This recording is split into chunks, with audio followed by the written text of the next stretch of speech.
everyone, and welcome back to another edition of Ask Ron. Got some good questions this week, so let's get started. All right, Ron, our first question comes from Andrew Distad from California. Hey, Andrew. Is there a place where we can find disclosure documents to give to the private lenders to stay in compliance with the SEC? Andrew, I don't know of any such disclosure documents. There's nothing they need from you. This is, frankly, it's not even a security based on what my attorney tells me. But your attorney's going to take care of all of that. You're not asking them to invest money in any private placement that you've got. You're asking them to make a loan directly on the property. You should have this conversation with your own attorney, and any documents they need, he will tell you and certainly make sure that they get. The money from your private lender goes directly to your attorney. You never touch it. Your attorney creates the loan documents and then writes you a check and pays the closing costs. So your private lender is actually not handing you any money at all. Check with your attorney. I think you're going to find that there's not an issue there for you to be concerned about. Okay, Ron, the next question is from Jack Wright from Idaho. With flooded, damaged homes, what kind of problems would we encounter to repair them? Are they even salvageable? Would there be legal problems because of mold?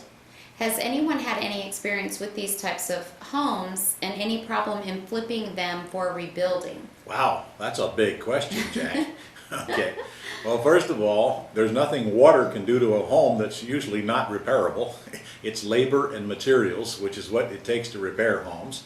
Mold does not bother me at all. It drives the price way down when you're buying, but it's easy to remove mold. And frankly, when we remove mold, we just cut the sheetrock out and the mold goes out with it. As far as are they sellable, of course, if they get fixed, they're sellable. And obviously, I don't know the extent of the damage that you're discussing, but I would imagine that they're certainly fixable. In fact, maybe the reason you should be looking for the properties so that you can buy them cheap enough to where it really makes great sense for you to fix them. It's likely that insurance has already paid the seller and the seller chose not to fix it, but if that's not the case, either way, they also make great short sale candidates because the lender doesn't want to have anything to do with them. So there's a whole market there. I used to look for houses that were sinking. If they were slabs and they were sinking, I love it because the price of jacking up was nowhere near what people thought it was. I love it when they're on piers and they're sinking. That's just concrete blocks sunk into the ground. Jack it back up, and you've got it fixed for a very, very small amount of money. And I like it when basements are leaking because there's air on the inside and there's dirt on the outside, and neither one of them costs much to remove. So when you get a handle on what these repairs really cost, those are the kind of problems that create the opportunity. Drive most people away should drive you to the property. Okay, our next question comes from Marianne Nunez from California. Good old Marianne. We can count on Marianne every week. We can count on her every week. If I do an lease option deal where I'm in and out, is it fine to sign the lease agreement I have with the seller with my name since I will not be staying in the deal, or do you recommend I do it in a land trust? Now, Marianne, you cannot use a land trust, so let's get clear. A land trust doesn't exist until a property is deeded into it, until it's funded. You're not deeding any property into a land trust, so you cannot use a land trust on a lease purchase agreement. However, you can use an LLC, which is what I would prefer you use. And it is true that when you put the lease option tenant buyer in the property, you're going to get a general release from the seller, but I'd feel a lot better if you were making that offer in an LLC, so if there ever were any problem, just because you got a piece of paper saying that the seller's releasing you doesn't mean that the seller couldn't find something to come after you for later if they wanted to. And if you just do business in an entity, do not do business in your own name. I understand that in California it costs you about $800 a year to have an LLC, but I would submit that that's a small price to pay to have an entity that you can operate out of and totally shield yourself from liability. So that's my answer. Use an entity. Okay, and she had another question also. Mm-hmm. I watched a live video where Ron went to a seller's house with Scott to do a lease option deal. Sure and did. There was no mention of any $1 or $10 non-refundable deposit given to the seller. Right. I was told that the law says there has to be consideration in a contract. However, it does not mean a monetary amount. It could be love and affection. What do you recommend? Well, you are correct. All contracts have to have consideration. You're also correct. It does not have to be money. By the way, that deal has been bought and sold. We got $7,000, I think, out of that house on an assignment fee. The tenant buyer is happily living in it right now as we speak. In a case of a lease purchase agreement, we handed the lease purchase agreement to her and we picked it up. The minute she signed it, we have consideration. Consideration is she chose to accept the agreement. There is no law that says it has to be money. So in this case, we don't even give them a $10 deposit. If we're going to get a purchase and sale agreement signed, we usually give them a $10 deposit. So I hope that answers the question. Okay, great. All right, Desiree Martin from Kentucky wrote in, where can I find the realtor script it talks about in the wholesaling manual? Gosh, I don't know. You took me by surprise. I don't have the manual in front of me here. I know that it's in our Quick Start manual, and I'm almost positive it's in that wholesale course as well. Probably ought to go back and take a look again, and I'll have Deborah do the same, won't I? I absolutely will follow up with you, Desiree, on that. All right. In fact, Deborah, why don't you do that and actually put it in next week's weekly newsletter? I sure will. All right. I will be glad to do that. Okay, now, Desiree, you just heard her promise. So if she doesn't deliver on her promise, her cell phone number is... okay, she's not going to give it to me, but... Okay, we're on to Scott Burton from Louisiana wrote in. Scott. Ron, I am new with no deal or structure yet. Should I try to build a buyer's list before I even have any buyers or properties? Well, you can, Scott, but frankly, why don't you do them simultaneously? If you're going to do FSBOs, start calling some FSBOs and filling out the property information sheet. If you're going to make offers on bank-owned properties, realtors do that for you, so one doesn't hinge on the other. Simultaneously, I would start building a buyer's list and find out what people want to buy and where they want to buy it, and that'll give you a good idea where you ought to focus your efforts to go buy the properties. But some people do start by doing that, but what are you going to tell them when they call? I mean, you don't even have a house to even discuss. I guess you can get around that, but I prefer you working both angles at the same time. And the buyer's list does have to come, and you will feel a lot better when you get it there, but don't let it stop you from out there by calling FSBOs. Trust me, you get a decent house under contract to lease purchase it or to take over the debt or even buy with owner financing, you're not going to have trouble finding a tenant buyer to put into that house if it's a nice house in a nice neighborhood. Okay, great. All right, Taj Muhammad from Georgia wrote in with two different questions. So the first one, when doing an axe deal, who takes care of the property taxes and HOA if applicable for the year? Is it built into the payment or does the owner still have to pay that yearly? And this was Todd? Taj. Taj, when we're doing an axe deal, you're getting your assignment fee and you're gone.